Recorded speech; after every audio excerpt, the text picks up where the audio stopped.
Smart young talented Zain Zuhaib, thank you so much कि आपने हमारी ट्रांसमिशन का आगाज़ इतना अच्छा किया। दूर से खैर से ईद मुबारक, अस्सलामु अलैकुम। मैं हूँ अरमला हसन और मेरे साथ है हिना नियाजी। आप सबको मीठी ईद की मीठी खुशियाँ बहुत बहुत मुबारक हो। आज हम आपके लिए ईद की ट्रांसमिशन लेकर आए हैं जिसमें हमारे पास बहुत ज़बरदस्त गेस्ट मौजूद है। उनकी वो आपको आज पर्सनालिटी के एस्पेक्ट दिखाएंगे जो आज से पहले आपने नहीं देखा होगा। इसके साथ साथ म्यूजिक का तड़का भी होगा। बिल्कुल, म्यूजिक के तड़के से तो हमने आगाज किया और जिस तरह से हिना ने कहा कि इस बार ईद थोड़ी हम सब के लिए डिफरेंट है क्योंकि कोविड की सिचुएशन है, इसलिए हमने अपनी ट्रांसमिशन का लोगो भी यही रखा है कि दूर से खैर से ईद मुबारक। और आपने दूर दूर से ईद मुबारक करना है, कोई बात नहीं, इंशाल्लाह आगे बहुत सारी ईदें आएंगी, खुलकर गले मिलिएगा, एक दूसरे के साथ ईद सेलिब्रेट कीजिएगा। आज की हमारी जो ट्रांसमिशन है इसमें हमारे साथ बहुत सारे अच्छे और ज़बरदस्त मेहमान होने वाले हैं जिनको आप ऑन एयर टीवी स्क्रीन पर देखते हैं, लेकिन उनकी जो पर्सनालिटी का ये एस्पेक्ट है वो अपनी ईद कैसे मनाते हैं, अपने घर वालों के साथ किस तरह से सेलिब्रेट करते हैं, और साथ साथ म्यूजिक के लिए ज़ैन ज़ुहैब से बेहतर और कौन हो सकता है। तो अपने मेहमानों का हम तारुफ करवाते हैं ना। जी, हमारे साथ मंसूर अली खान साहब मौजूद हैं जो सीनियर एंकर पर्सन और एक्सप्रेस फैमिली का हिस्सा हैं। वेलकम मंसूर, ईद मुबारक। ईद मुबारक आप लोगों को भी और आपके तमाम चाहने वालों को, देखने वालों को। और माशाल्लाह बड़ा अच्छा लग रहा है आज आप लोगों के साथ इस शो में बैठ के। जबरदस्त, हमें भी बहुत अच्छा लग रहा है। और मेरे ख्याल से आज हम मंसूर से पॉलिटिकल बातें नहीं करेंगे, हम ये जरा हट के बातें करेंगे। और इसके साथ साथ पॉलिटिक्स की बात हो रही है तो हमारे साथ जवेरिया साहिबा मौजूद हैं। पीटीआई से इनका ताल्लुक है, खुशाब से इनका जो इनका इलाका है बेसिकली। ये ईद कैसे मनाती हैं इनसे भी हम बात करेंगे। वेलकम, कैसी हैं आप? थैंक यू वेरी मच जी, ईद मुबारक आपको। मुबारक आपको भी। उसके साथ साथ कोविड के दिनों में जब हमने जो बात करें कि कोविड से किस तरह से लोगों को एहतियात करनी चाहिए, लोगों को अवेयरनेस देनी है, हमारे साथ डॉक्टर जावेद अकरम साहब हैं, वाइस चांसलर है यूनिवर्सिटी ऑफ हेल्थ साइंसेज के। बहुत शुक्रिया डॉक्टर साहब कि आप हमारी ट्रांसमिशन का हिस्सा बने। और ईद मुबारक सबको और आपकी टीम को और आपके देखने सुनने वालों को। सेफ एंड यस, दूर से खैर से ईद मुबारक ये हमने रखा है। इसके साथ साथ ज़ैन ज़ुहैब हमारे साथ। ज़ैन और Zuhaib, thank you so much, welcome to our transmission. कैसे हैं आप दोनों? अल्हम्दुलिल्लाह, ईद मुबारक आपको बहुत बहुत। और ईद पर भी आपको भी बहुत बहुत ईद मुबारक। खैर मुबारक। आप लोगों ने हमारी ईद को चार चांद लगा दिया है। मस्त से कि आप दोनों माशाल्लाह इतने यंग है, इतने टैलेंटेड है, और आपकी आवाज़ सुन के तो वाकई बहुत एक रिफ्रेशिंग सा एहसास हुआ है। Thank you so much. चलें जी, मंसूर साहब से डिस्कशन का आगाज़ करते हैं। मंसूर साहब की तरफ ही आ रही थी। मैं जानना चाहूंगी कि मंसूर साहब जो है वो ईद कैसे मनाते हैं और ये ईद कैसे डिफरेंट है, क्योंकि पहले जो है हम रवायती तरीके से ईद मनाते हैं, जोशो खरोश से ईद मनाते हैं, कोविड है, तो ये ईद कैसे डिफरेंट है और आप ईद किस तरह से मनाते हैं? अच्छा, सबसे पहले तो थैंक यू सो मच दोबारा से। एंड इम्पॉर्टेंट बात ये है कि नॉर्मली मैं टेबल के उस तरफ बैठता हूँ, सवाल मैं करता हूँ, इस मतलब मुझे साइड में बिठा दिया गया। जॉब स्विच कर दिया है। I do not try to be Mansoor Ali Khan, वो बड़ा बदतमीज आदमी। नहीं, वैसे ये वाली साइड हम आपसे मंसूर जरूर पूछेंगे क्योंकि नॉर्मली आप बड़े करप्ट किस्म के सवालात करते हैं और ये पॉलिटिशियन तो आपके साथ बैठे हैं और पॉलिटिशियन अक्सर शिकायत करते हैं कि मंसूर साहब के सवालात बड़े करप्ट होते हैं। तो क्या जब आप आम रूटीन में होते हैं, इनसे मिलते हैं, तब भी इतनी करप्ट सवालात करते हैं? नहीं, नॉट एट ऑल। एक्चुअली मेरे बड़े अच्छे दोस्त हैं पॉलिटिशियंस। और बल्कि आपको हैरानकुन एक बात शेयर करूं कि सियासतदानों में मेरे जो सबसे अच्छे दोस्त हैं वो पाकिस्तान तहरीक इंसाफ से। अच्छा, और उसी का बदला लेते हैं। तो लेकिन जारी बात है, दैट्स अ डिफरेंट पार्ट। हमें जो सख्त सवाल जो लोग चाहते हैं करना, हमारी कोशिश होती है वो करें, लेकिन obviously once the camera is off और यहाँ से आप भी हम सब नॉर्मल इंसान हो जाते हैं मेरे ख्याल से। और ये कई दफा तो हमें कहा जाता है यार तुम्हें स्टूडियो में क्या हो जाता है। ये लाइट्स, कैमरा, इन सब का असर होता है। जैसे जवेरिया ज़फर आहिर साहिबा हमारे साथ मौजूद है। जवेरिया साहिबा, नॉर्मली आपकी ईद किस तरह से गुजरती है? मेरा ख्याल है हर पाकिस्तानी की तकरीबन एक ही तरह से गुजरती है। सारा दिन लोगों से मिलना जुलना, कहीं जाके मिलना पड़ता है, कुछ लोग आपको आके मिलते हैं, और बाकी जो टाइम मिलता है उसमें आप सो जाते हैं, क्योंकि ये बचपन वाली ईद तो है नहीं कि सारी रात नींद ही ना आए इसी खुशी में कि सुबह ईद है। और अब बाकायदा ईद वाले दिन ये होता है कि बस जो टाइम मिले उसमें सो जाओ चुपके से। अच्छा, इस बार ईद जो है वैसे भी बहुत डिफरेंट है। कोविड की वजह से हम सबको बहुत एहतियात करनी पड़ी है और हमने स्टार्ट में भी देखा कि रमज़ान के दौरान भी लॉकडाउन लगाया गया कि लोगों को इससे बचाया जा सके। तो डिफरेंट ईद है, बट स्टिल आपको अपनी फैमिली, अपने प्यारों से मिलने का तो दिल करता है। डेफिनेटली करते हैं जी, और मेरा ख्याल है लोग मिलेंगे, कोई रुकेगा नहीं। तो एसओपीज को क्या फॉलो करके ही मिलना चाहिए। मेरे अभी मैं खुद अभी कोविड से रिकवर होके आई हूँ 10 दिन पहले। मेरे अभी भी मेरे घर में मेरे भाई को, मेरी भाभी को, उनके बच्चों को कोविड है। और अब आप यहाँ से हिसाब लगा लें कि अगर इमीडिएट फैमिली में कोविड के पेशेंट्स हों, लेकिन फिर भी ईद होती है और आप हर बात हर बंदे को एक्सप्लेन नहीं कर सकते, और जिस इलाके से मेरा ताल्लुक़ है वहाँ पे बिल्कुल ही डिफरेंट कल्चर है, तो समटाइम्स आपको कुछ ऐसी चीज़ें करनी पड़ती हैं जो आप नहीं भी करना चाह रहे होते, या वो लोगों के लिए अगर बेहतर ना भी हो, लेकिन फिर भी हम मैसेज, अभी शऊर इतना आ गया आहिस्ता आहिस्ता, क्योंकि अब टाइम इतना गुजर गया कि अब माशाल्लाह ये है कि अब आप देखें कि जो हम समझते हैं जिस तबके को हम समझा नहीं पा रहे थे, अब उन्होंने भी मास्क वगैरह पहने होते हैं, अब काफ़ी बेहतरी आ गई है। ये थोड़ी सी पेनफुल ज़रूर बात है, क्योंकि ईद का मौका साल में 2 बार तो ईद आती है, वो उस तरह से तो नहीं हो सकेगा, चाहा तो और बहुत सारी लेकिन हाँ जी, बस अल्लाह सेहत और इज्जत के साथ अगर जिंदगी दे तो फिर ईदें तो आती रहती हैं, बस इन हालात से अल्लाह खैरियत से हमें निकाल ले, और जो है ये इससे कोविड से ना सिर्फ पाकिस्तान की पूरी दुनिया से अल्लाह ताला इस वबा का खात्मा। हमारे पास तो 2 कोविड बिल्कुल रिकवर्स हैं, मंसूरी खान साहब भी रिकवर करके आए, अभी जो ये साहिबा ने भी बताया। डॉक्टर साहब, हम फ्रंटलाइन हेल्थ वर्कर्स को बिल्कुल इस बारे में क्रेडिट बार बार देते रहे, और आपको भी स्पेशली कि आप लोगों ने बड़ा लोगों को अवेयर किया, लोगों को बताया, समझाया, और अभी भी हमें बहुत एहतियात की ज़रूरत है। और ये ईद चूँकि जिससे बात कर रहे थे कि डिफरेंट है, फिर स्टिल हम सबको अभी भी एहतियात करनी है। बिल्कुल बहुत ज़रूरी है, क्योंकि ताकि हम अगले वाली ईद देख सकें। तो ये सोचें कि पिछले 1 साल में पहली ईद भी हमने ऐसी की थी, पिछले साल भी, और उससे अभी तक तकरीबन 350 तो डॉक्टर्स अल्लाह को प्यारे हो गए हैं 1 साल में। तकरीबन हर रोज़ एक डॉक्टर की कुर्बानी हो रही है, और तकरीबन हज़ारों लोग जो पाकिस्तानी और 35 लाख लोग दुनिया से रुखसत हो गए। तो ये तो 3rd वर्ल्ड वॉर ही इसको कहा जा सकता है, क्योंकि इतनी ज़िंदगियों का तो उन वर्ल्ड वॉर्स में भी हुआ, और अनफॉर्चुनेटली लाइकलीहुड है कि अगली भी कई ईदें हमें ऐसे ही गुजारनी पड़ेगी। तो अब आदत पड़ जानी चाहिए, और मेरा ख्याल है कि ये हमारे लिए न्यू नॉर्मल से अभी निकलना है नॉर्मल की तरफ। Financially, physically, mentally, socially we should all be prepared कि हमें अपनी ख्वाहिशात की कुर्बानी देनी होगी बजाय इसके कि जानों की कुर्बानी दें। तो इसलिए मेरा ख्याल है कि चाहे ईद है चाहे कुछ भी है, इंसानी ज़िंदगी की अहमियत मेरा ख्याल है हमारे दीन में भी और दुनिया में भी इससे ज़्यादा तो कीमती कोई चीज़ नहीं है। जो अल्लाह ने एक रहमत हमें दी है ज़िंदगी की सूरत में, इसको हम रहमत ही रहने दें तो अच्छा होगा बजाय जहमत बनाएं। तो मेरा तो ये ख्याल है कि कोई बात नहीं, इस ईद की हम अपनी ख्वाहिशात की कुर्बानी दे के गुजार रहे हैं तो अच्छी बात है। और उन लोगों के साथ गुजारें जिनके प्यारे नहीं रहे पिछली ईद से अब तक, तो मेरा ख्याल है वो हर ख़ानदान में कोई ना कोई होगा, हर दोस्तों में कोई ना कोई होगा। तो ये ईद डेडिकेट कर दें उनको ही जो फौत हो चुके हैं और उनके घरों जाएं। उनके आज मैं भी सबके घर जा रहा हूँ डॉक्टर्स के, जितनों के जा सकते हैं, और उनके साथ वो एक्चुअली उनकी कुर्बानी की वजह से हम ये देख सकते, क्योंकि उन्होंने हमारी अपनी जानें दी हैं। तो हमारी फ्रंट लाइन ही अगर अल्लाह ना करे रोड हो गई तो फिर कौन इलाज करे। हम नो डाउट उन तमाम फ्रंट लाइन हेल्थ वर्कर्स को जिन्होंने अपनी जानों की कुर्बानी दी है और इस मुश्किल सिचुएशन में हम सबको बचाया है और अपनी जानों को आगे पेश किया है, हम सब उनको सलाम पेश करते हैं, बिल्कुल अकीदत और सलाम पेश करते हैं। बिकॉज ऑब्वियसली ये बड़ा डिफरेंट और डिफिकल्ट टाइम है पूरी दुनिया के लिए ना। हम पाकिस्तान, हम सारा मुल्क की बात करें, वहाँ जितनी सिचुएशन वर्स्ट रही है और अभी भी है, स्टिल हमें पाकिस्तान में अल्लाह का शुक्र है कि उस तरह से वो सिचुएशन का सामना नहीं करना पड़ा। उसमें डॉक्टर्स का क्रेडिट है, पब्लिक ने भी कुछ SOPs को फॉलो किया है, मीडिया का इवन क्रेडिट है। एग्जैक्टली ऐसा ही हर एक ने अपने तौर पे कोशिश की। मंसूर, चूंकि आपने रिकवर किया, हम चाहते हैं कि आप भी देखने वालों को बताएं कि ये वाकई वो बीमारी है जिसे हमें सीरियसली लेना है। अनटिल अनलेस हमारे किसी करीबी को नहीं होती, हमें समझ नहीं आ रहा कि ये कितनी खतरनाक है। मैं आपको एक बात शेयर करता हूँ कि मेरी मदर जो है वो भी एक डॉक्टर हैं, मेरे छोटे भाई भी एक डॉक्टर हैं, मेरी भाभी भी डॉक्टर हैं। तो हम लोग चूंकि नहीं हैं तो हमें तो इसकी मेडिकल कंडीशन का आइडिया नहीं था। डॉक्टर साहब यहाँ बैठे हैं तो अक्सर औकात बिकॉज पिछले 1.5 साल से we are going through this, तो हल्का सा बुखार होता था, कोई गले में दर्द होती थी, तो हम उनको ना फोन करके कहते थे जी हो गया, अब हमें हो गया। तो वो हमें बार बार कहते थे कि जब आपको होगा ना तो आपको पता लगेगा, आप बेफिक्र हैं, ये अभी नहीं हुआ। तो हम कहते थे नहीं नहीं नहीं। अच्छा, फिर बैठ के कंस्पिरेसी थ्योरीज निकालना ये तो हमारा मशगला है ना, मतलब इसमें तो हम मास्टर हैं। तो हम कहते थे कि नहीं, हमें लगता है हो के चला भी गया, हमें पता लगा। तो वो हमें कहते थे, वो हंसते थे हमारे ऊपर, हम कहते थे इनको नहीं आइडिया, हमें पता है कि हो गया। लेकिन फिर जब हुआ तो अच्छा, इवन जब मुझे पहले सिम्टम्स आए तो 3-4 दिन मैंने फिर भी नहीं एक्सेप्ट किया।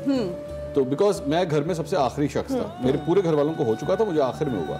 तो जब 3-4 दिन गुजर गए तो तब जब सिम्टम्स बढ़ना शुरू हुए, फिर आखिरकार सबसे पहले खुद एक्सेप्ट किया कि नहीं, वाकई हो गया। और 2 से 3 दिन का टाइम ऐसा था विच वर वेरी डिप्रेसिंग। और फिर मुझे एक्चुअली भाई ने भी, वालदा ने भी ये कहा, फ़ोन पे मेरी जब बात हुई तो उन्होंने कहा सबसे पहली बात ये कि बी पॉजिटिव, अपने दिमाग से नेगेटिविटी को बाहर निकालो, you will recover, everything will be alright. और फिर अल्लाह का शुक्र है कि वो होगी रिकवरी। लेकिन एक चीज़ मैंने ये सीखी कि हकीकी तौर पर हम, जिस तरह इन्होंने भी फरमाया कि हम लोग SOPs का बिल्कुल ख्याल नहीं रखते। अब हम लोग बेसिकली लापरवाह लोग हैं हकीकत, जिसमें मैं भी शामिल। लापरवाही मेरी भी तो थी ना, जो जिसकी वजह से हुआ। तो लापरवाह लोग हम हैं और हमें इसको चेंज करने की जरूरत है। अभी भी बहुत बड़ा तबका ऐसा है जो बिल्कुल परवाह नहीं इसको सीरियस नहीं ले रहा। बिल्कुल। चलिए जी, बातों के सिलसिले को जारी रखेंगे। मेहमान हमारे साथ मौजूद हैं और ब्रेक के बाद वापस आएंगे तो इनसे जानेंगे कि अभी की ईद और बचपन की ईद में क्या फर्क था। और कुछ मर्द हज़रात ईद के दिन कुकिंग भी करते हैं। मंसूर से हम ये भी जानेंगे कि ये रूप भी इनका देखते हैं। तो मिलते हैं एक ब्रेक के बाद। आप देखते रहिए दूर से खैर से ईद मुबारक।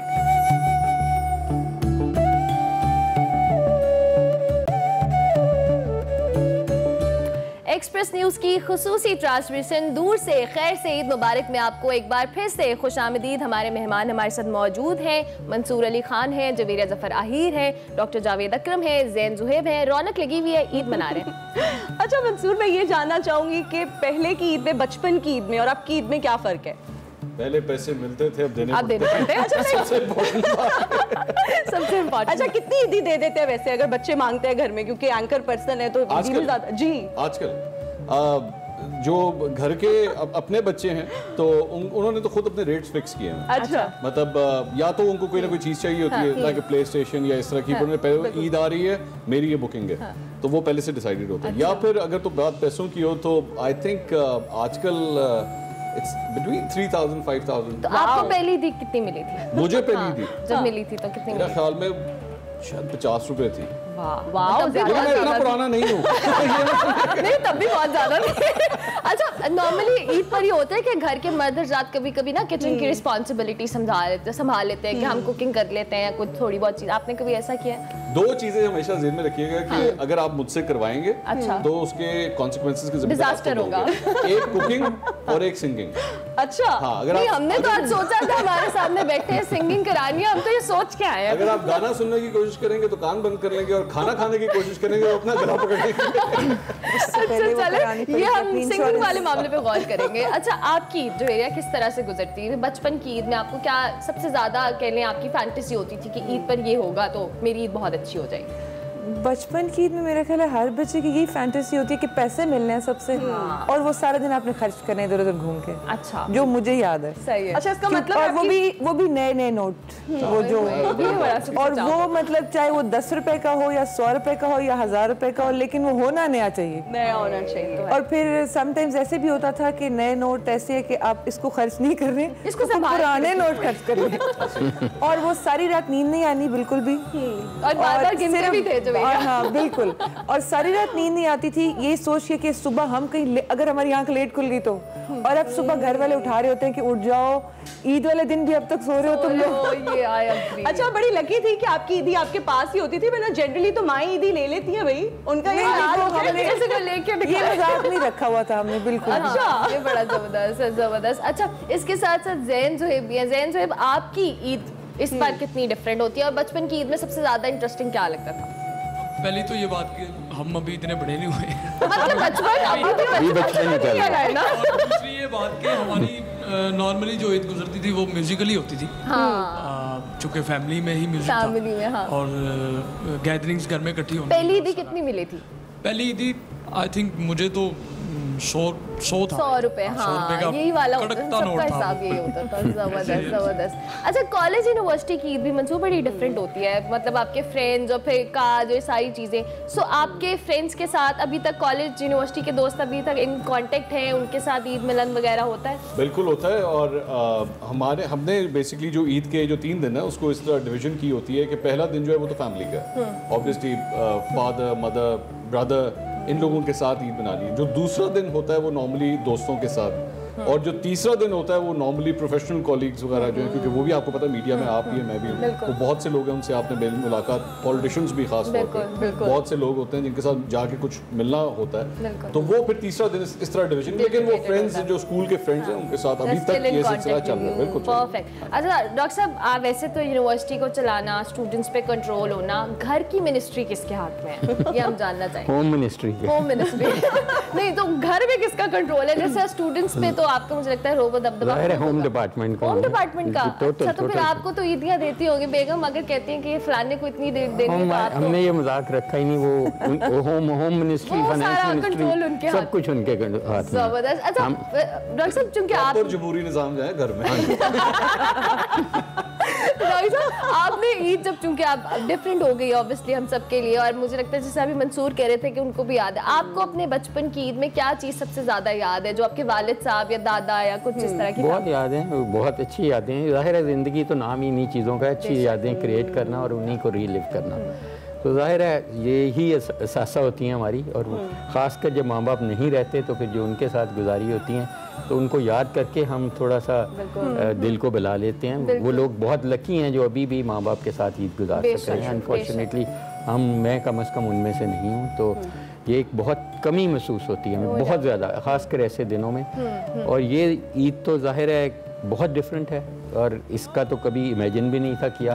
और अल्लाह करे कि ये इस किस्म की आखिरी ईद हो और अगली ईद इससे बेहतर हो, कि हम सेफ्टी के साथ हों और हम जिस तरह ईद गुजारना चाहते हैं उसी तरह ही गुजारें। ये तो ज़ाहिर है बहुत रिस्ट्रिक्टेड है ईद और बहुत ज़्यादा हमें केयरफुल होकर गुजारनी पड़ रही है। और ज़ाहिर है कि इस दफ़ा तो कम से कम हमने तो बहुत महदूद किया हुआ है कि इवन सगे बहन भाइयों के घर भी नहीं जा रहे। पहले तो ज़ाहिर है एक बिग फैमिली गैदरिंग और हर एज ए बचपन हमें याद है कि हम जितने भी कज़न्स थे सब ने इकट्ठा होना है, सब ने बहुत सारी शरारतें, बहुत सारी पैसे जो इकट्ठे किए हैं, फिर उनके प्लान बनते थे किस तरह खर्चने हैं। अब तो इस ईद पे तो अनफॉर्चुनेटली ऐसा कुछ भी नहीं है, बदल के रख दिया इस एक चीज़ ने जिसको हम देख भी नहीं सकते, इसने पूरी दुनिया को बदल दिया है। तो अब अल्लाह करे कि यही दुआ है कि हम इससे निकलें और वाकई ही उसी तरह ही गुजार सकें ज़िंदगी जैसे हम चाहते हैं। सब तो हम इमेजिन करते हैं कितनी नॉर्मल होनी चाहिए। बिल्कुल जी, अब हम मिस करते हैं वो शायद हमें ख्वाब लगती हैं जो चीज़ें जो 2019 से पहले थी, वो एक अब पता चल रहा है कि वो कितनी कीमती असासा थी, कितनी बड़ी नेमतें थी। और अभी भी अल्लाह ताला का हमें शुक्र अदा करना चाहिए कि हम बहुत लोगों से बेहतर हैं। उनसे पूछें जिनके प्यारे पिछली ईद पे थे और इस दफ़ा नहीं है, उनकी ये ईद कैसी गुजर रही है। डॉक्टर साहब, पहले की ईद और अब की ईद में क्या फ़र्क है, क्या महसूस करते हैं फ़र्क? देखिए, ये सबसे बड़ा तो यही है कि हमारे एक खौफ है जो कि, और खौफ में तो आप कुछ भी नहीं कर सकते, जो भी करेंगे आप आर्टिफिशियली कर रहे हैं। तो इसलिए असल तो आपको वो खौफ है कि अगली ईद आएगी नहीं आएगी। अनसर्टेनिटी सबसे बड़ी एक जो लूमिंग अनसर्टेनिटी होती है, वो सारी आपकी स्पेशल सेंसेस और सब कुछ आर्टिफिशियल बना देती हैं। यू आर सो इनसिक्योर, आप फील कर रहे हैं कि आप एज ए ह्यूमन बीइंग कितने हेल्पलेस होते हैं। और ख़ासकर इस किस्म की वबा के जहाँ पे सब ने मरना है, लेकिन इस किस्म, मैं तो रोज़ अनफॉर्चुनेटली क्रिटिकल केयर में काम करता हूँ, तो रोज़ डेथ कोई ना कोई किसी की डेथ रोज़ हमें सर्टिफाई करनी पड़ती है। लेकिन इतनी तकलीफ़ दे मौत तो कभी भी नहीं किसी ने सोचा था कि कोई प्यारा आपके पास भी ना हो, कोई कुरान पाक भी ना पढ़ रहा हो, किसी ने आपके पाँव भी नहीं पकड़े हों, तो बड़ी आइसोलेशन की।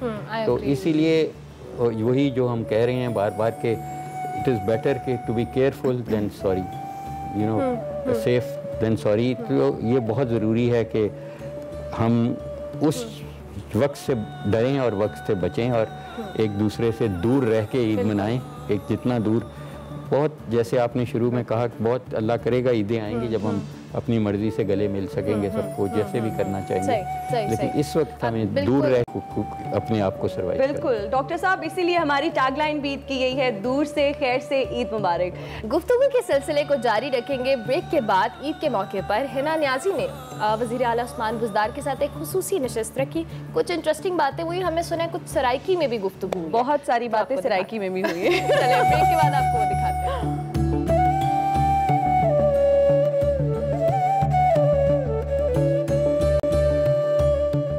अस्सलाम वालेकुम नाज़रीन, मीठी ईद की मीठी खुशियाँ आप सबको बहुत बहुत मुबारक हो। ईद का पहला दिन है और ये कैसे हो सकता है कि एक्सप्रेस न्यूज़ आपके लिए कुछ एक्सक्लूसिव, कुछ डिफरेंट ना लेकर आए। आज हम मौजूद हैं वज़ीर आला पंजाब सरदार उस्मान बुज़दार साहब के साथ। उनसे बात करेंगे और जानेंगे कि उनकी ईद किस तरह से गुजरती है। अस्सलाम वालेकुम सर, बहुत बहुत ईद मुबारक हो आपको। अस्सलाम वालेकुम जी, बहुत शुक्रिया जी, दूर से खैर से आप सबको ईद मुबारक। Thank you. हम जानना चाहेंगे कि ईद की नमाज पढ़ने के बाद आप पहला काम क्या करते हैं? ईद के दिन क्या मामलात होते हैं? जी, ईद नमाज पढ़ने के बाद पहले तो वालिदैन के पास मैं हाज़िरी देता था और उसके बाद अपने जो अजीज़ व क़ारिब थे जी उनसे ईद मिलना। फिर हमारी रवायत थी तकरीबन 3 दिन तक हम अपने जो इलाके के लोग थे जो आते थे उन सब के साथ हम ईद मिलते थे। अब चीफ़ मिनिस्टर बनने के बाद मामूलात में काफ़ी तब्दीली आई है। अच्छा। और ईद नमाज के बाद जब अपने बच्चों को मिलता हूँ फिर उसके बाद कोशिश होती थी कि किसी सरकारी इदारे में मैं जाऊँ और वहाँ विज़िट करूँ और लोगों से ईद मिलूँ। और उसके बाद ओपन हाउस होता था जिसमें तमाम सियासी और तमाम जो ऑफिसर्स थे वो आके मिलते थे, उनके लिए एक टाइम मुख्तस हमने किया हुआ था। लेकिन इस दफ़ा चूँकि कोरोना की सूरत हाल है तो इस दफ़ा हमें ईद इंशाअल्लाह सादगी से मनाएंगे। सर, ईद का मौका है, खुशियों का मौका है, थोड़ी सी खाने की बात करते हैं लाइटर नोट पे। खाने में क्या पसंद है? जी, खाने में जो मिल जाए मुझे वही पसंद है। दाल गोश्त मुझे पसंद है। अच्छा। और मैं बलोची डिश है सिजी, वो मैं खाता हूँ जी सर, वो मुझे पसंद है। अच्छा, सजी शौक से खाते हैं। चूँकि मीठी ईद है तो मीठा तो बनता ही है हर घर में, तो मीठे में कौन सी ऐसी डिश है जो आपकी फेवरेट है? जी, जो मिल जाए वो मैं खा लेता हूँ और मीठा खाना सुन्नत भी है बिल्कुल और हमारी रवायत भी है। अच्छा, इस बात से मुझे बहुत खुशी हो रही है सुन के कि जो मिल जाए आप खा लेते हैं। जी हाँ, बहुत मुझे अच्छी कोई इस नेचर तरह है। की शौक नहीं है कि कोई मखसूस खाना खाऊं। अच्छा, मुझे ये बताएं कि आपका फेवरेट कलर कौन सा है और ईद पे किस तरह के मलबूसात पहनने का शौक है? कौन सा कलर स्पेसिफिक के ईद है तो ये वाला रंग ही पहनूंगा? मुझे ब्लू, ब्लैक और वाइट कलर पसंद है और मैं सादा कपड़े ही पसंद करता हूँ। सर, चूँकि ईद जो है उस पर ईदी बहुत अहमियत रखती है, तो बच्चों को ईदी वगैरह देते हैं? जी, देता हूँ बच्चों को। अपनी शॉपिंग खुद करते हैं या कोई और हेल्प करता है? आज से कोई 2.5-3 साल पहले तक तो मैं शॉपिंग भी करता था। अच्छा। मैं जाता भी था, लेकिन अब थोड़े से मामूलात तब्दील हो गए, मुझे इतना टाइम भी नहीं मिलता और फिर कुछ इस तरह की एक्टिविटीज़ होती हैं कि टाइम नहीं मिलता शॉपिंग करने का। अच्छा, लोग जानना चाहते हैं कि मौसीकी से भी क्या लगाव है और अगर है तो किस टाइप का म्यूज़िक सुनना आप पसंद करते हैं? जी, मैं काफ़ी म्यूज़िक सुनता रहता हूँ। मुझे खुसूसी तौर पे जो फोक म्यूज़िक है वो मुझे पसंद है। अच्छा सर, थोड़ी सी अगर लैंग्वेजेस की बात की जाए, कितनी ज़बानों पर आपको अबूर हासिल है? जी, इंग्लिश, उर्दू, पंजाबी, सराइकी और मैं बलोची भी बोल लेता हूँ। ज़बरदस्त, ये तो हमें पता है। ये तो सानू पता है कि तुसा सराइकी बहुत चंगी उभरदे हो। मैं आप ही सराइकी आते नहीं, मैं सराइकी कोई ऐसा मेरे नाल उभरण वाला बैठा होवे तो दिल च बहुत खुशी थी है। बंदा आदे उभरदे वना ते अगले बंदे नाल गल्लां करेंदे वना। मतलब इतनी मिठी ज़बान है कि जेह्ड़ा बंदा सराइकी ते आंदा ना, बंदे दा हाथ ही उभरदे वा। मैं हुण मेरा अगला सवाल है ना तुहाडे कोल सराइकी पुछसां दे, मेरे सारे जितने भी भेड़ा भरा सराइकी दे विच देखदे पैन सानू उन्हां वास्ते, ताकि वो भी देखो तो वो भी उतना ही इंजॉय करें जितना इस बार मैनू सुन के खुशी पई थी। असां तां खैर तुहानू सुनदे भी रहने क्या कह ले टीवी ते। सर, सानू पता लगे कि तुसां ड्राइविंग दा बहुत ज़्यादा शौक है, ते तुसां जीप रैली ते भी गए हो, तो उस ते बारिश थोड़ा जी अपना अगर एक्सपीरियंस तुसां सानू सराइकी च दसे सो देखण वाला नू सानू बहुत अच्छा लगसी। मैं को ड्राइविंग दा बहुत शौक है और खुसूसी तौर पे ऑफ रोड ड्राइविंग मेरे को बड़ी पसंद है। अच्छा। और मैं अच्छा ड्राइवर भी हाँ। अच्छा, तो ऑफ रोड ड्राइविंग मतलब बचपन तो निकल आदा शौक ने जब बड़े थी के शय विच आई ने? नहीं, बचपन तो ही। अच्छा, बचपन तू ही है। अच्छा सर, तेरे घर दे बाल होने ना ईद वाले दिहाड़े तो ना लुट मचाई होंदी है ना, आदन सानू तो 5000 आजकल वाले बालों नु गथुर नहीं आदा। तो तारे घर के सिस्टम है? वज़ीर आला पंजाब आओ, बाल तो कबहू ईदी मंगदे हो सुन? नहीं, मेरे को बिल्कुल नहीं डिमांड करने। अच्छा। एदे चंगे बाल किथे लभदे सानू ही दसो। सर, एदे वडे सूबे ते तुसा वज़ीर आला हो, असा जानना चाहते हैं कि घर दा वज़ीर आला कौन है? असां सारे वज़ीर आला हैं। मतलब जमहूरियत है घर दे विच? बिल्कुल जमहूरियत है। अच्छा, अब चलें शिफ्ट करते हैं सराइकी से, हम उर्दू की जानिब दोबारा आते हैं, क्योंकि बहुत सारे हमारे जो नाजरीन हैं वो शायद सराइकी नहीं समझ पाते, लेकिन एंजॉय वो उसको बाकायदा तौर पे करते हैं।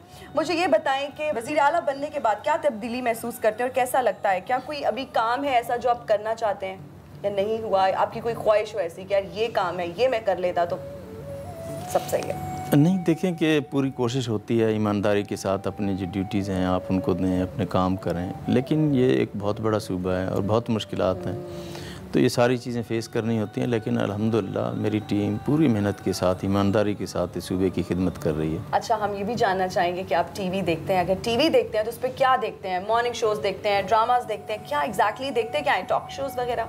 जी, न्यूज़ और करंट अफेयर के प्रोग्राम कभी कभी देखने को मिल जाते हैं, लेकिन ज़्यादा टाइम, चूँकि आपको पता है मेरी मसरूफियत, कमिटमेंट इस तरह की हैं कि मुझे टाइम नहीं मिलता ज़्यादा देखने का, लेकिन जब मुझे टाइम मिलता है तो वो मैं देख लेता हूँ। अच्छा, कोई ऐसी चीज़ जो टीवी पे आप देखते हो तो आपको गुस्सा आता हो या बुरा लगता हो? जो जिसका हकीकत से कोई ताल्लुक़ ना हो तो उसको देख के मुझे अच्छा नहीं लगता। सहाफ़त एक बहुत ज़िम्मेदार शोबा है और इसमें ज़िम्मेदारी का मुज़ाहरा करना चाहिए। बिल्कुल सही कहा आपने। सर, हम ये भी जानना चाहेंगे कि क्या कामयाबी के लिए मेहनत ज़रूरी है? जी, उसके लिए मेहनत भी ज़रूरी है, उसके लिए हौसला भी ज़रूरी है, सब्र भी ज़रूरी है और वालिदैन की, अपने गरीबों की, लोगों की दुआएं लेना भी बहुत ज़रूरी है। बहुत ज़रूरी, बिल्कुल, बहुत अच्छी बात की आपने। सर, आप मुल्क के सबसे बड़े सूबे की हुकूमत चला रहे हैं, ये काम कितना मुश्किल है? बहुत मुश्किल काम है। बहुत सारी चीज़ें होती हैं जो आपको सामने नज़र आती हैं, कुछ चीज़ें होती हैं जो आपको नज़र नहीं आती हैं। वो एट ए टाइम सारी चीज़ें चल रही होती हैं, तो उन सब को देख के फिर आपको डिसीजन करना होता है, उसके मुताबिक आप फैसले करते हैं। ये बताइएगा कि पुराने पंजाब में और नए पंजाब में क्या फ़र्क दिखते हैं? पुराने पंजाब में वन मैन शो था, एक बंदा ही फैसले करता था और अब यहाँ कलेक्टिव विजडम प्रीवेल करता है। और पुराने पंजाब में चंद जगहों तक तरक्की जो थी वो मखसूस थी, लेकिन अब जो है इंशाल्लाह पूरे पंजाब में आपको तरक्की नज़र आएगी। सर, कोरोना की जो तीसरी लहर है वो शिद्दत इख्तियार कर चुकी है, तो इस हवाले से हुकूमत क्या इक़दामात कर रही है इस ईद पे SOPs फॉलो करवाने के लिए?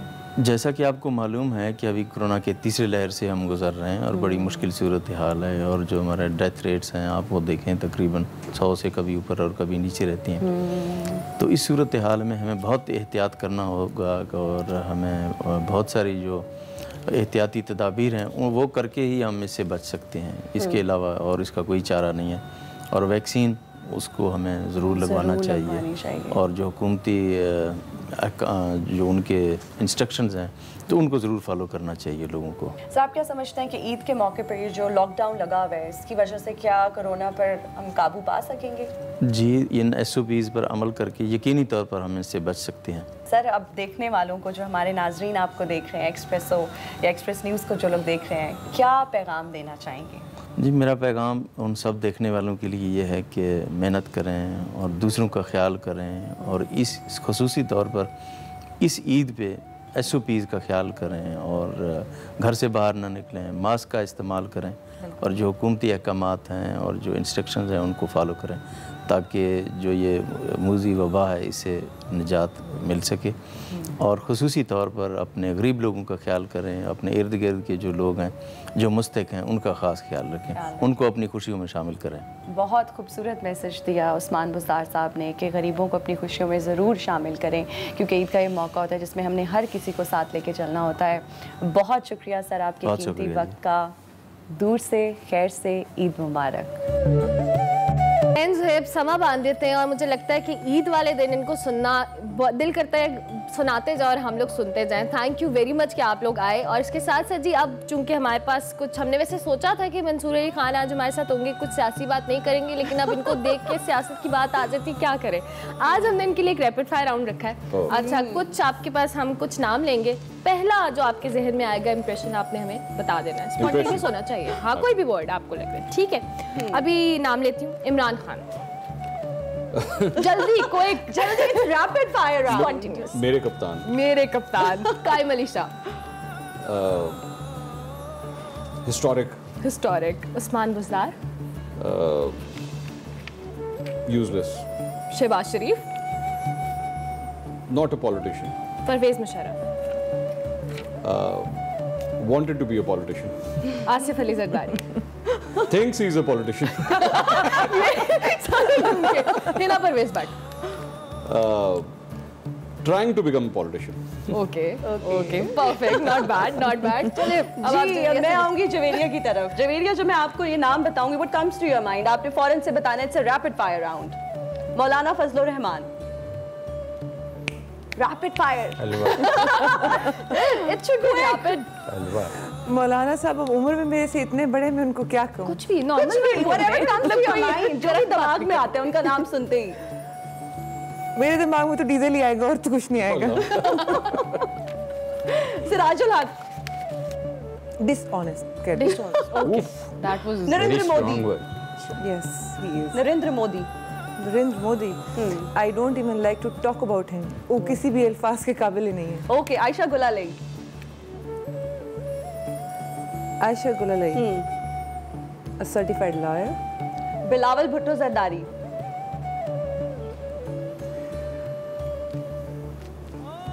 Rapid fire. Rapid fire. कुछ ज्यादा ही रैपिड नहीं हो गया? हुकूमत की स्पीड से काम हो रही है।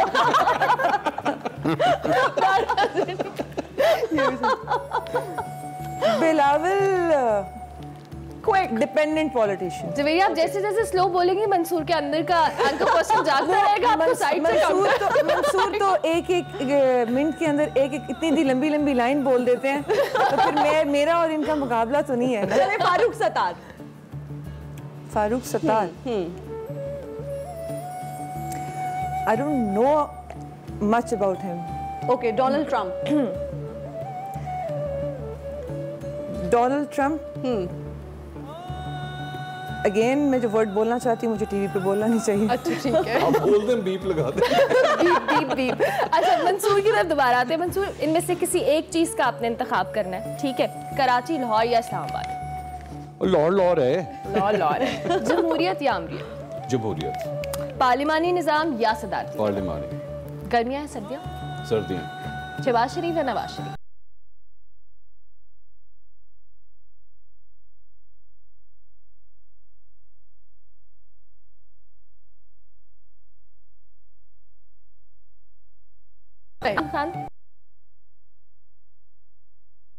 या नहीं?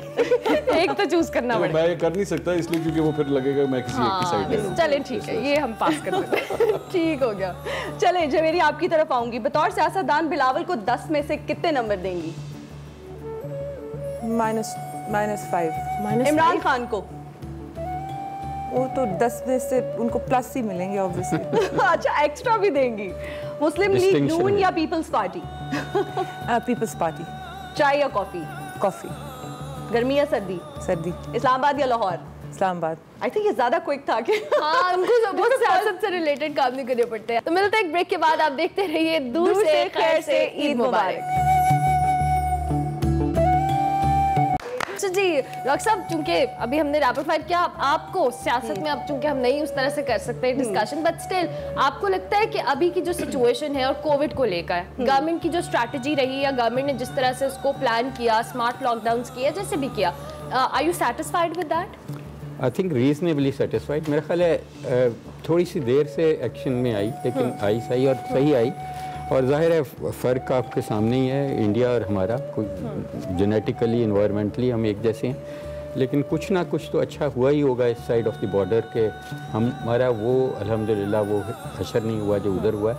ऑल्दो वो उनके शहर भी बड़े हैं, मुल्क भी बड़े हैं, लेकिन उनके पॉलिटिशियंस ने तो बहुत ही स्टुपिडिटी की। एंड आई थिंक हमारी बहन ने सही किया कि मोदी को डिफाइन ही नहीं करना गवारा समझा, क्योंकि उसने तो खुद 2-2, 5-5 लाख के जलसे किए जब अभी रीसेंट इलेक्शन में, और वो हार भी गए।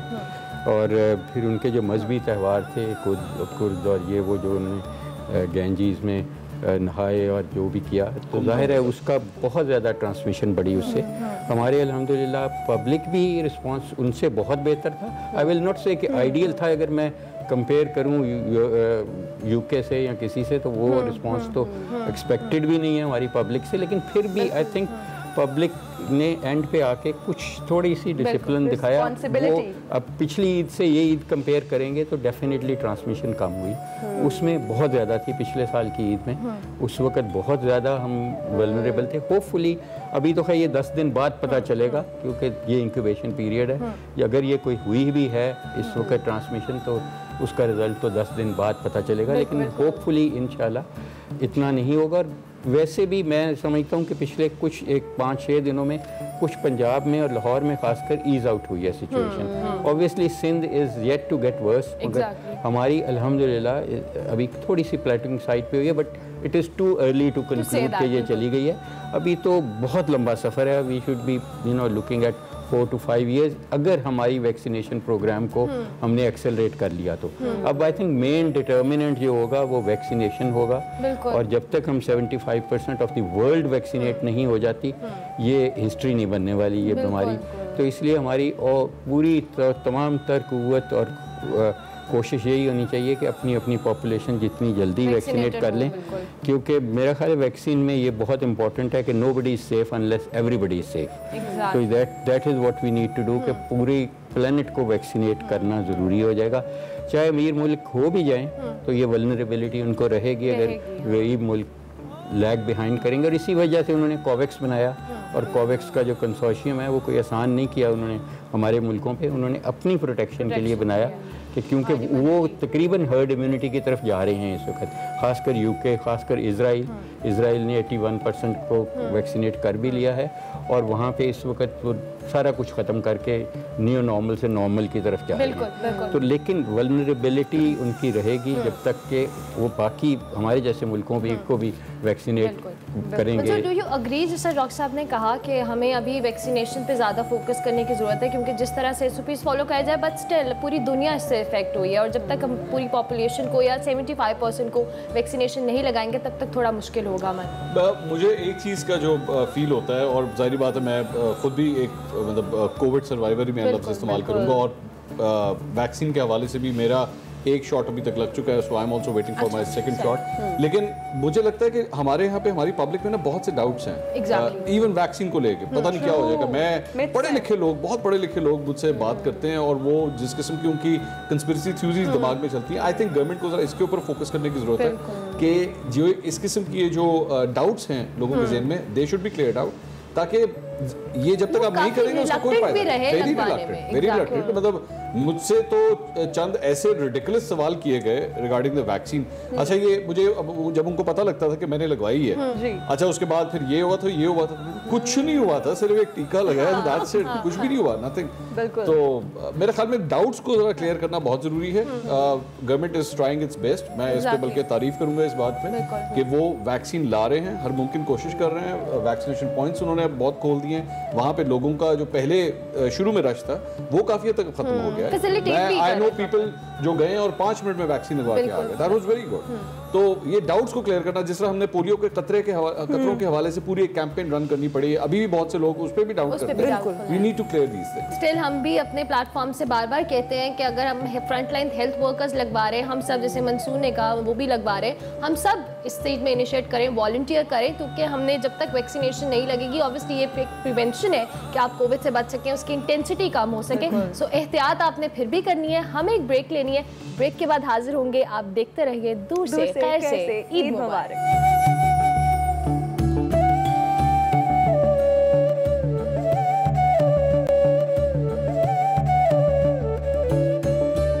एक्सप्रेस न्यूज की खुसूसी ट्रांसमिशन दूर से खैर से ईद मुबारक में आपको एक बार फिर से खुशामदीद। सेट पर हमारे मेहमान हैं, ईद की रौनकें हम मना रहे हैं अपने सेट पर। उम्मीद करते हैं कि आपकी ईद भी दूर से पर अच्छी गुजर रही होगी।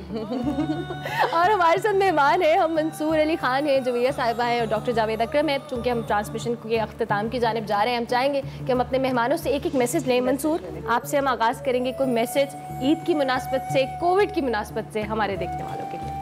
देखिए, कभी कभार इंसान की ज़िंदगी में ना कोई ऐसे वाक़यात आते हैं जो आपको सारी ज़िंदगी का एक सबक सिखा देते हैं। मुझे इस बीमारी ने बतौर एक इंसान एक सबक सिखाया है कि हमारी ज़िंदगी कितनी छोटी है कि हम लोग हर वक्त लड़ते रहते हैं, मुख्तलिफ फ़िरक़ों में बटे हुए हैं, मुख्तलिफ इतने ग्रोह हैं आपस में कि चाहे वो पॉलिटिकली हो, सियासी तौर पे हो, या मज़हब की बुनियाद पे हो, या रंग की बुनियाद पे हो। बहुत छोटी ज़िंदगी है, आपको पता भी नहीं लगेगा कब आपका टाइम ख़त्म हो जाएगा। मैं जीते जी अपने पाकिस्तान के अंदर ये देखना चाहता हूँ कि ईद वाले दिन हमारे पॉलिटिशियंस, अब जिस तरह अगर ये इलेक्शन लड़ती हैं तो ये अपने ही हलके में अपने ही सियासी मुखालिफ को एक फ़ोन करके ईद मुबारक कह रहे हैं। और इसी तरह वो इनको फ़ोन करके कह रहे हो। हमारे मुल्क के वज़ीर आज़म जो हैं वो अपने अपोजिशन लीडर को फ़ोन कर रहे हैं, अपोजिशन लीडर उनको कर रहे हैं। अब कह जी लाख इख्तिलाफ सही, लेकिन हम इस मौके के ऊपर, इस ईद के मौके के ऊपर तो एक दूसरे को विश कर सकते हैं। तो ये बहुत छोटी ज़िंदगी है, मत लड़ें। बहुत पाकिस्तान को आपने लड़ के बहुत इसका बुरा हाल कर दिया, बस करें, पता नहीं लगेगा किस दिन टाइम खत्म हो जाएगा। बिल्कुल, बहुत खूबसूरत मैसेज दिया मंसूर अली खान ने कि ईद पे जो है वो प्लीज़ जितने भी आपके डिफरेंसेस हैं उसको ख़त्म कर लें, मिलजुल कर एक दूसरे के साथ प्यार से ईद मनाएं। हम जवेरिया साहिबा की तरफ आएंगे और उनसे भी चाहेंगे कि वो मैसेज दे दें हमारे देखने वालों को, चूँकि कोविड है, तो क्या मैसेज देना चाहेंगी? एक तो मैं मंसूर साहब की बात कोई थोड़ा सा मज़ीद कंटिन्यू करूँगी कि सिर्फ ईद पे ही क्यों, सारा साल क्यों नहीं ऐसे रह सकते क्योंकि ज़िंदगी की कोई हकीकत नहीं है और सेहत से बड़ी कोई नेमत नहीं है। तो इनका मतलब तो शुरुआत ईद से कर लें, पूरा साल भी कर लें। तो इन्होंने बड़ी पॉजिटिव बात कही है, मैं बिल्कुल ये बात बिल्कुल ठीक है, लेकिन और बीमारी के हवाले से स्पेशली कोविड की कोई भी बीमारी हो, वैसे तो आपको पता ही नहीं है, आप सेहतमंद भी हैं, आपसे कुछ भी हो सकता है। अल्लाह ताला ने जब आपकी लिखी हुई है, जितने सांस आपके हैं वो आपको आने हैं, तो वो अच्छे तरीके से आ जाएं, सेहत के साथ आ जाएं। क्योंकि हज़रत मूसा अलैहिस्सलाम को तूर पे अल्लाह ताला से एक बार सवाल किया कि नाउज़ बिल्लाह अगर आप इंसान होते तो आप सब कौन सी दुआ मांगते? तो अल्लाह ताला ने जवाब दिया था कि मैं सेहत मांगता।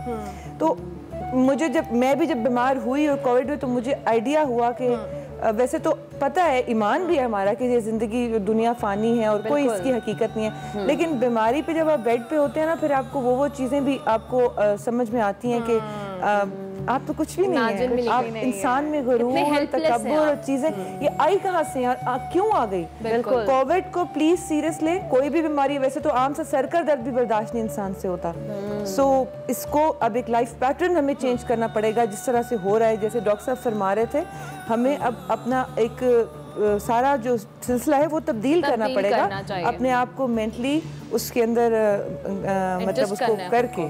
तो ये है, बाकी ईद है, अल्लाह सबको खुशियाँ नसीब करे, और जिनके प्यारे दुनिया में नहीं रहे, जिनके बाद ईद की सबसे बड़ी एक और बात भी होती है कि ईद में एक जब आप जैसे जैसे मैच्योर होते हैं, बड़े होते हैं, तो आपको पता जब चलता है तो एक उदासी का एलिमेंट होता है ईद में, स्पेशली उन लोगों के जिनके घरों में कोई ना कोई फैमिली मेंबर नहीं होता। जैसे मेरे वालिद साहब 18 साल हो गए उनकी डेथ को, तो हर ईद पे वो याद ज़रूर आते हैं। अभी मेरी मदर को 7 महीने हुए हैं, और तो ये वो मौके, वो त्यौहार होते हैं जिस पर आपको अपने प्यारे बहुत बिल्कुल। और अगर आप इस ईद पे, एक आखिरी चीज़ कि इस ईद पे अगर आप लोग अपने कजन्स के साथ, रिश्तेदारों के साथ, दोस्तों के साथ मिल नहीं सकते, तो कम से कम दूर दूर से आप उन लोगों से वो जो आपने दावतें करनी है या चीज़ें करनी है, वही पैसे और वही राशन और वही चीज़ें उन लोगों को, ज़रूरतमंद लोगों को, सफेद लोगों को जो मुस्तहिक है, उनके घरों में पहुँचाएं और सवाब कमाएं। अच्छा डॉक्टर साहब, चूंकि कोविड की सिचुएशन है, हम चूंकि आप इतना लीड भी करते रहे तमाम तरह सिचुएशन को, हम चाहेंगे कि हमारे देखने वालों को खुदा न खास्ता अगर हमारे हमसाया मुल्क जैसी सिचुएशन यहाँ पैदा होती है, उसको अवॉइड करने के लिए हमें किस तरह से एहतियात करनी है, एक बार फिर ज़रूर बताइए। देखिए, सबसे ज़्यादा ज़रूरी है कि जिनको कोविड नहीं हुआ, अल्हम्दुलिल्लाह, वो शुक्र करें अल्लाह ताला का, और जो कोविड से रिकवर कर गए हैं विदाउट एनी कॉम्प्लिकेशन, वो बहुत ज़्यादा शुक्र करें अल्हम्दुलिल्लाह। और जिनके प्यारे बिछड़ गए हैं वो भी सब्र करें और वो भी अल्लाह का शुक्र करें कि वो अगर उन्होंने जान दी है तो आई एम श्योर कि हमसे बेहतर जगह पे होंगे। और जो हम लोग, मेरा ख्याल है, जैसे मैंने पहले भी कहा और मंसूर ने भी बिल्कुल सही कहा कि sometimes perceptions are stronger than reality. और हमारे जैसे वल्नरेबल कंट्री जहाँ पे हम कुरान पे कम अमल करते हैं, टोटकों पे ज़्यादा करते हैं या जादू पे ज़्यादा करते हैं, तो वहाँ तो ये और भी ट्रू होता है। तो हमें कोशिश ये करनी चाहिए, इनको डिस्पेल करें, कोई वहम नहीं करें। असल में जो एविडेंस बेस है वो ये है कि हमने खुद 38,000 पाकिस्तानीज़ में स्टडी की यूनिवर्सिटी में, और उनको सबको वैक्सीन लगाई और किसी को भी कुछ सीरियस एडवर्स इवेंट नहीं हुआ। 3% को बुखार हुआ, गला ख़राब, खांसी आई या जिस्म टूटा, पैरासीटामोल ली, 24 घंटे में वो ठीक हो गए। तो it's a very very small price to pay. तो ये ईद में अगर आपको वैक्सीनेट नहीं हुआ तो आप अपने आप को तोहफा दें कि वैक्सीन लगवाएं, और अगर आपके जो इर्द गिर्द के नौकर चाकर हैं उनको भी यही तोहफा दें, पैसे बेशक ना दें, उनको ले जाएं वैक्सीनेशन सेंटर में और जाके हमारे सारे मेडिकल कॉलेजेस में हमने वैक्सीनेशन सेंटर खोल दिए हैं, लाहौर में 13 के करीब, और बाकी पंजाब में भी हम खोल रहे हैं, AJK में भी खोल रहे हैं। किसी भी वैक्सीनेशन सेंटर में करीबी में उनको ले जाके ये तोहफ़ा दें ताकि वो आने वाली जो ईदें हैं वो गुजार सकें। तो उन एक ज़िंदगी बचाना ऐसे ही है जैसे इंसानियत बचा ली, तो इन्वेस्ट करें इसमें, let's save each other life. और बहुत सारी ईदें आएंगी, अपनी कुर्बानी कीजिए ख्वाहिशात की, और खुदा के लिए अपनी ज़िंदगी भी बचाएं, इर्द गिर्द के लोगों की भी, चाहे वो आपके नौकर हैं, चाहे कैमरामैन हैं, चाहे कोई भी हैं, सबको ये तोहफ़ा दें कि खुद ले जाएं वैक्सीनेट कराने। तो आई थिंक वो मरहून मिन्नत रहेंगे पूरी उम्र, और वो पूरी उम्र आपके लिए दुआ करेंगे। इतना ज़बरदस्त मैसेज देने के लिए thank you very much Mansoor, thank you very much Zubaiya साहिबा, बहुत शुक्रिया। ज़ैन ज़ोएब हमारे साथ है। ज़ैन ज़ोएब, मैं चाहूँगी कि आप भी एक छोटा सा मैसेज हमारे देखने वालों को दें, फिर मैं आपसे रिक्वेस्ट भी करूँगी कुछ सुनाने की। क्योंकि पूरी दुनिया के हालात ऐसे हैं जैसा कि डॉक्टर साहब बता रहे हैं, और हमें तो सिर्फ म्यूज़िक आता है, तो हमारी कोशिश ये होती है कि हम म्यूज़िक के ज़रिए जहाँ तक लोगों को कंफर्ट कर सकें, जितना अपना म्यूज़िक उन्हें सुना सके। अगर कोई खुश हो रहा है, अगर कोई हमारा म्यूज़िक सुन के उसको आराम मिल रहा है, music is a very strong language, I must say. और हमें मैसेजेस आते हैं होती है म्यूजिक जी से, बिल्कुल खुद एक ट्रीटमेंट है ना ये। हमें मैसेजेस आते हैं कि आपने ये कलाम पढ़ा था और उसकी वजह से हमें बहुत सुकून मिला, तो ये उनकी दुआएं मिलती है। तो सिर्फ यही मैसेज है कि आप अगर किसी के काम आ सके, क्योंकि पूरी दुनिया के हालात ऐसे हैं, तो किसी भी तरीके से म्यूज़िक आता है आपको, आप म्यूज़िक कर सकते हैं, किसी को कुछ दे सकते हैं तो आप दे दें, क्योंकि ये ईद भी फितराने की है, आप फितराना देते हैं यहाँ पे। तो जो भी आपके इर्द गिर्द हमसाए हैं, आपके उनका ख्याल लोग हैं, उनका ख्याल रखें और ईद मनाएं उनके साथ। ज़ैन ज़ोएब, क्या सुनाने लगे आप? जी, हमारा एक कलाम है हैदरियम के नाम से। अरे ज़बरदस्त ज़बरदस्त।